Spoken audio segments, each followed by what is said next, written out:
All I can really say right now is Matthew Stafford is one tough son of a gun. That's all I can really say. But with that being said, here is my preview for the Tennessee Titans Week 15 matchup with the Detroit Lions. As I said in my Week 15 predictions video, I didn't give my prediction in that video, but if you want to go check it out, it's going to be in the top right corner right about now. As I said in that video, this could be a trap game, and this is the type of game that the Titans, no matter how good they've been over the past 4 or 5 years, have always seemed to lose. Going back to 2016 when they lost in Week 16 to the Jaguars, going back to 2017 when they lost to the Cardinals and 49ers towards the end of the season, neither of those teams were very good at that point. I mean, this is just a team that seems to drop these type of games in those situations. Now, obviously, the hope is this is a much different team than those teams was, and it is a different team. It is a much better team, but still, I just have that sinking feeling that this game might end up going south, especially with Stafford playing. Now, I will say I don't know exactly what benefit there is to Stafford playing. I mean, the Lions are theoretically still in the playoff hunt, and I guess as long as they're there, they're going to keep playing as if they have a shot. But currently they're 5-8, and it doesn't really look like they're going to go to the playoffs this year, but maybe they're just trying to get everything they can out of Stafford. I mean, it seems like he really wants to play, so I guess if he wants to play, then that's his prerogative. But I do think that this gives Lions a slightly better chance of winning the game, and again, it's still a trap game to me. With that being said, let's take a look at the injury report for this week. Looking at the Titans injuries, Dennis Kelly practiced on Friday after not practicing Wednesday and Thursday. He's a go for the game. Roger Saffold didn't practice all week, but Mike Vrabel said nobody, and he's officially questionable. Mike Vrabel actually said during his press conference yesterday that nobody is ruled out for this week. So despite not practicing this week, Saffold is questionable. Jeffrey Simmons didn't practice Wednesday, but he practiced Thursday and Friday with a knee injury, and he should be good to go. Jeff Swaim didn't practice Wednesday and Thursday and was limited yesterday, so he'll be questionable. Kenny Vaccaro, who's been dealing with an undisclosed illness, didn't practice on Wednesday and was limited Thursday and Friday. He's officially questionable. AJ Brown was limited on Wednesday with an ankle injury. Didn't practice on Thursday, but he did practice Friday, so he should be good to go. Kristian Fulton, who just came off IR. Kristian Fulton, fresh off of IR, was limited on Wednesday, but practiced Thursday and Friday, and he should be good to go off of his knee injury.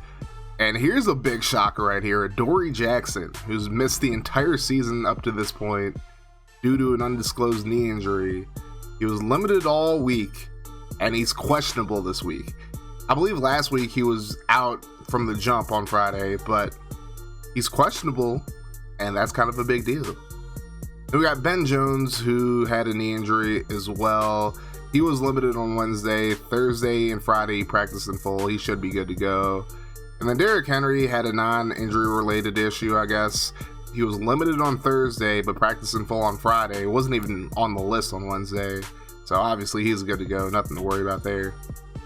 Looking at the Detroit Lions, Jason Kabinda, he had an illness and didn't practice Wednesday, but he practiced in full Thursday and Friday, so he should be good to go.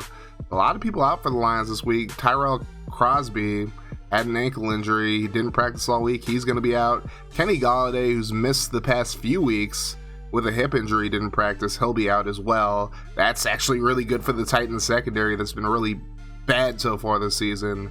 That's one less person they have to worry about. Then Deshaun Hand didn't practice all week with an ankle. He's going to be out. Frank Ragnow with the fractured throat. That's a crazy injury, I know. A fractured throat, but he didn't practice all week. He was initially listed as questionable, but within the last 24 hours, he was actually downgraded to out, so he won't be playing. Darryl Roberts hasn't practiced all week with his own hip injury. He's going to be out. As I just mentioned, Matthew Stafford was limited on Friday, and he's actually questionable, and Ian Rappaport actually just reported that he is preparing to play. So, again, he's a tough son of a gun. John Pennicini, who's a defensive tackle, was limited all week. He's going to be questionable. But here's some good news for the Lions. Adrian Peterson was limited Wednesday with a forearm injury, but practiced Thursday and Friday in full. He should be good to go. Safety Tracy Walker, he has a shoulder injury. He was limited Wednesday, but practiced Thursday and Friday. He should be good. And Austin Bryant and CJ Moore are also a go after being full participants this whole week. So let's talk about this Lions team a little bit. As you guys can tell, they have a lot of injuries. And with Stafford preparing to play out again, I feel like they have a better shot in this game. And ever since firing Matt Patricia, they've played a whole lot better. I mean, they took it to a supposedly really good Bears defense a few weeks ago. And then just last week, I think they were pretty competitive with Green Bay. They ended up losing, but they were at least in the game. And they ended up losing by 7. Now, you look at them as a whole, they're not a very good running team. They actually are one of the worst teams in the league when it comes to running the football. And so far this season, they've had one 100-yard game. That was DeAndre Swift getting 116 against the Jaguars in Week 6. And Adrian Peterson isn't really what he once was, obviously, but he can still do damage to this Titans run defense. And Swift is averaging 4.6 yards per carry on 77 carries, so he's also a threat. But offensively, their biggest strength is through passing the football.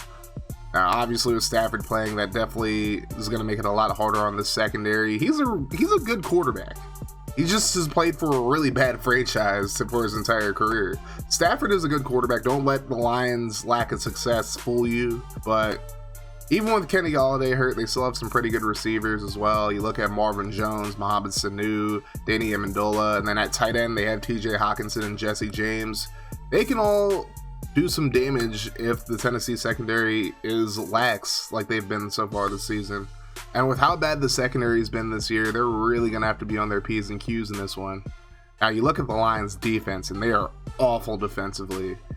They rank 29th in the league in yards per game with 396 yards, almost 400 yards a game given up.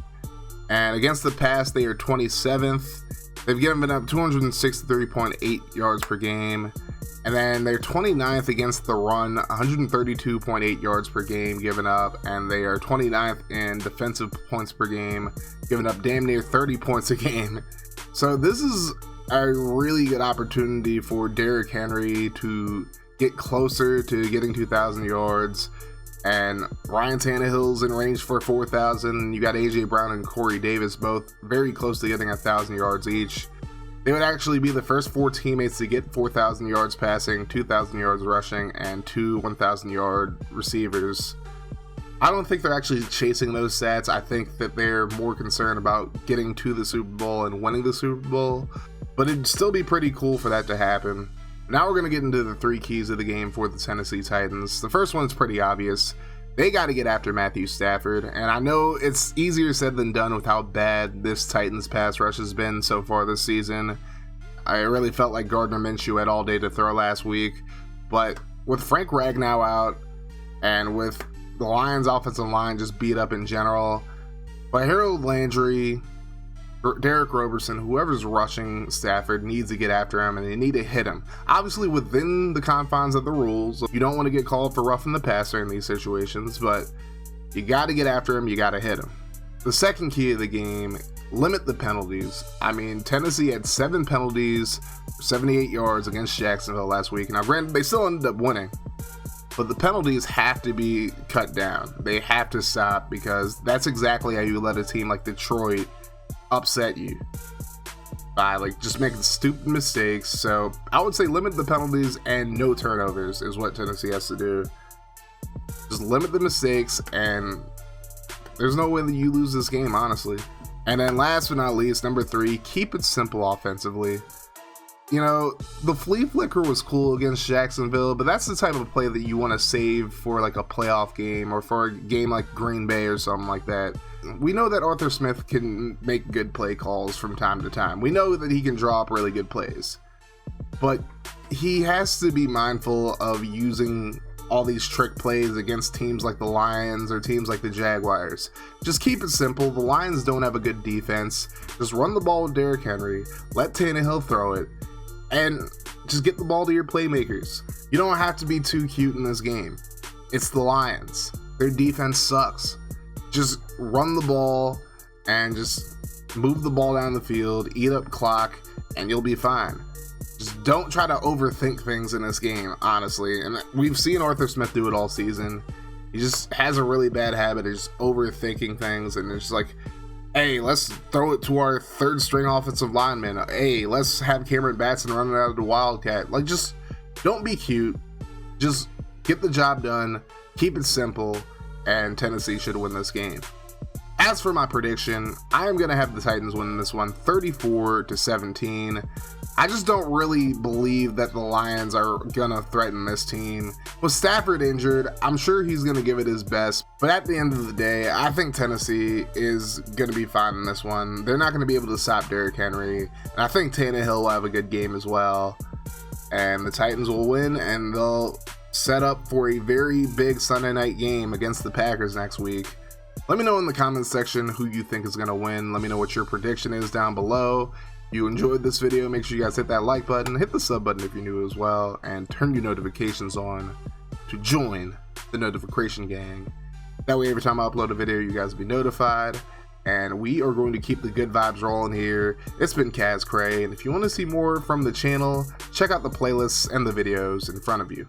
I've been suffering in silence, and they paid me no mind. I've been stuck inside the shadows for a really long time. It feels like they forgot about me. Well, I'm here to remind you that the world is gonna hear me when it's my time to shine.